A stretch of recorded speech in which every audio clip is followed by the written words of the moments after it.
Hi, my name's David. I own and operate Country Whatnot Gardens here outside of Rochester, Indiana, which is an hour south of the Michigan state line. Behind me is another Sasa bamboo. This is Sasa hayatae. It was previously known as Sasa minor. It was later renamed after the Japanese botanist Bunzo Hayata.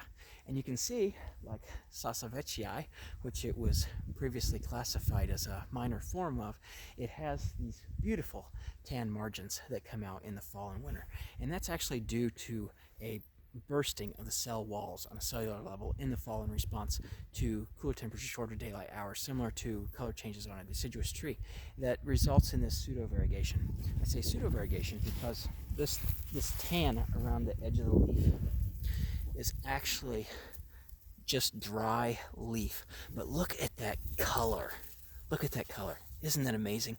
Think how awesome this would be combined with red maples in the fall when this color comes out. Now, in the summer, this is entirely green.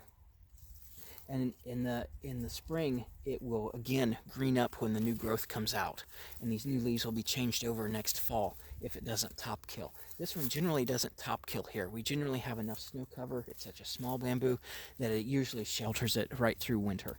And this is a beautiful bamboo, one that I want to combine with maples so bad, and I do have some of this out in the garden combined with some maples that will turn red in the fall, but the maples are so slow growing that it's just a long process to get there. If you already have some red maples and want to put this under it, it would be an incredible color combination in the fall, and you would certainly still have winter interest from it because this is into January now.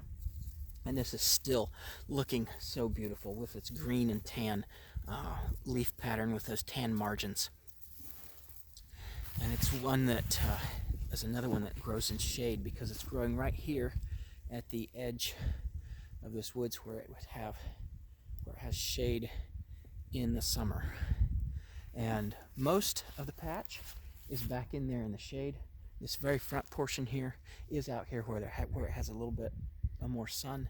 So if you can start it in the shade, it will spread out where it has a little bit more sun, but it's still going to prefer that shade, and it likes high shade. These branches are 10 15 feet 15 feet up, so you still get an open type ambient light underneath there, and that's mostly what it likes. And it prefers to be under hardwoods.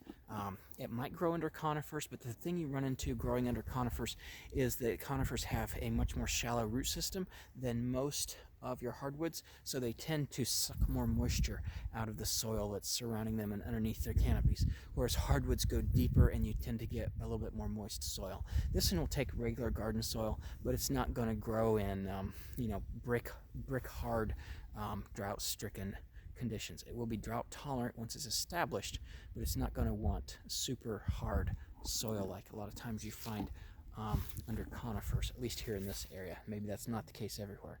And I have found it to be pretty slug resistant. I've never found any slugs on it. This is an area where I have hostas right side by side with it. I know the hostas aren't up, but we can see some of the scapes right here. Maybe if I can get the camera aimed on it right there, some hosta scapes. That particular one is some in substance. It's a rather large hosta that comes up in the spring, has chartreuse leaves then all season long, and of course dies down in the winter. But during the season, I'll occasionally find slug damage on that, whereas not with this. I have heard reports in some cases that slugs may bother Sasas. I've not experienced it. Your mileage may vary, but again, that's a beautiful ground cover right there, and it would certainly be a beautiful addition to a landscape. And I have been able to maintain it by mowing around it, just mowing off the shoots when they come up out front here where I don't want them, and it's kept it back there. But it's been a very well behaved bamboo, at least this far north.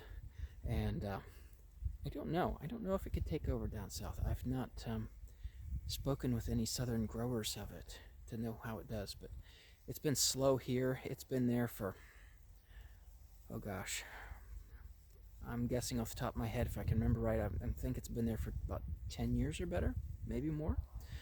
And interestingly enough, I did try, many years ago, I did try to grow Sasa, the one that this was originally classified as a minor form of, and Sasa did not survive winter here. And this one has been here for many winters. It's seemed to be much more cold hardy, and I've been quite happy, not only with its cold performance, but just the color of it, how easily it's been to care for. I haven't had to water it since it was set in and established. That's with any bamboo. They're drought tolerant once they get established. But again, it's not going to want like brick hard clay like you get under conifers. We have some spruce trees out around the garden, and I'm just speaking from my experience with those that the soil under those gets quite compact. But anyway, this has been a visit with Sasa hayatae, and I hope you had fun because I did. Until next time, have a great day. Bye.